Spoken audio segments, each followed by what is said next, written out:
je le dis, c'est au pied du mur qu'on peut juger le maçon. Donc la réponse, elle est oui. Mais vous avez dit tout à l'heure, en principe, qu'on n'a pas besoin de diplôme, bien sûr, donc pour le digital, mais en principe, pour le b.a.-ba de l'outil informatique, on a besoin quand même d'une formation à la base. Oui, ça c'est dans certains cas, Oui. mais comme je le dis souvent, on peut se former dans le tas. Oui. Tout dépend de la flamme intérieure. Qu'est-ce qui t'anime? Mhm.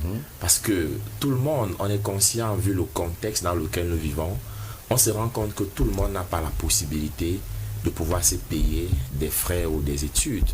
Mais tout le monde aujourd'hui, tous les jeunes ont chacun un téléphone Android, une connexion Internet, très souvent utilisée par bon escient.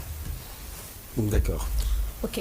Connaissez-vous des jeunes qui ont réussi grâce au digital dans votre entourage?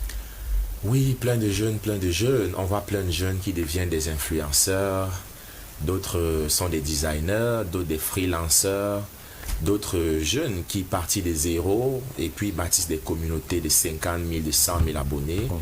Et ils parviennent à monétiser ces abonnés-là. Pourquoi? Parce que quand on parle des abonnés, ce qui fait qu'on gagne de l'argent avec des abonnés, c'est la visibilité. D'accord. Les entreprises aujourd'hui sont en quête de visibilité. Et donc, ils vont auprès de ces jeunes-là, de ces influenceurs, entre guillemets, ils vont faire des contrats avec eux en échange de la visibilité. Donc, voilà. D'accord. En tant que coach et formateur, pensez-vous que l'éducation traditionnelle ne suffit plus de nos jours? Très bonne question, Nafira. Pour moi, je dirais que l'éducation traditionnelle a toujours sa place, mais il faut un supplément d'éducation. Pourquoi? Parce que le monde dans lequel nous évoluons, nous vivons, évolue de jour en jour. La technologie évolue, mais malheureusement, on se rend compte que l'éducation est la même que celle que nos parents, nos grands-parents ont connue depuis.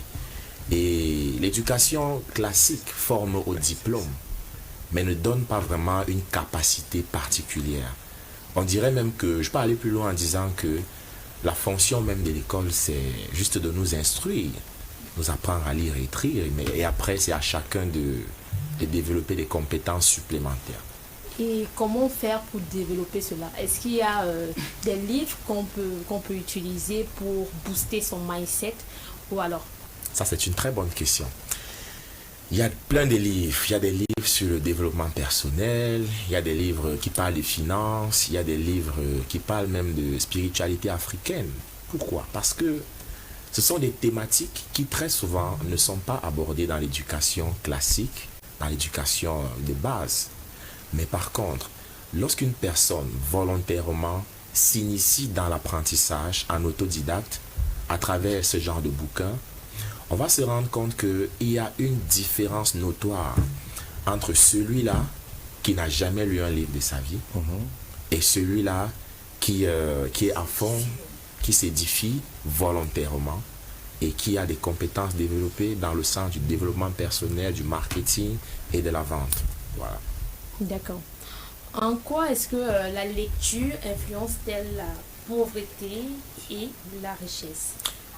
En quoi la lecture influence la pauvreté et la richesse? La lecture déjà favorise le changement d'état d'esprit de la part du lecteur. En plus, la lecture fait comme la lecture ouvre une fenêtre dans l'esprit du lecteur, une fenêtre à travers laquelle le lecteur commence à voir d'autres possibilités. On parlera d'une infinité de possibilités. Tout ce qui lui semblait complexe devient de plus en plus simple pour le lecteur. Il commence à croire que quelque chose de possible, de différent peut être possible. En fait, il reprend la lecture, redonne ce courage-là au lecteur de penser, de se dire que vraiment, lui également, il est capable de quelque chose. Parce que le changement de la lecture provient de l'intérieur. D'accord. Alors, le plus souvent, en principe, on te suit on vous suit dans vos différentes sorties. Vous parlez de pauvreté mentale. C'est quoi la pauvreté mentale? Serait-ce parce que les gens ne lisent pas ou parce que les gens ne sont pas assez instruits? C'est quoi la pauvreté mentale? On parle de pauvreté mentale déjà parce que la pauvreté se fabrique dans la tête, dans le mental. On dit souvent que c'est un état d'esprit. Et Lorsque une personne, dans sa tête, est convaincue qu'il est nul, qu'il est incapable de faire quoi que ce soit, Oui. tu auras beau tenter tout ce que tu veux pour l'aider à changer des situations, il reviendra toujours au point zéro. D'accord. Tu peux prendre quelqu'un, tu lui donnes 100 000 francs, 200 000 pour lancer une affaire. Les semaines d'après, il revient te voir, il a tout perdu. D'accord. Pourquoi? Parce que dans le mental, il n'a pas le bon état d'esprit de la personne qui veut passer à un nouveau cap de sa vie. Mais est-ce que ça ne revient donc pas à l'éducation, à bien sûr donc à la formation et à l'école? Parce que quand on sait que si on fait un parallèle entre Nafira et moi, ça veut dire que moi je fréquente, je sais en principe que je dois avoir un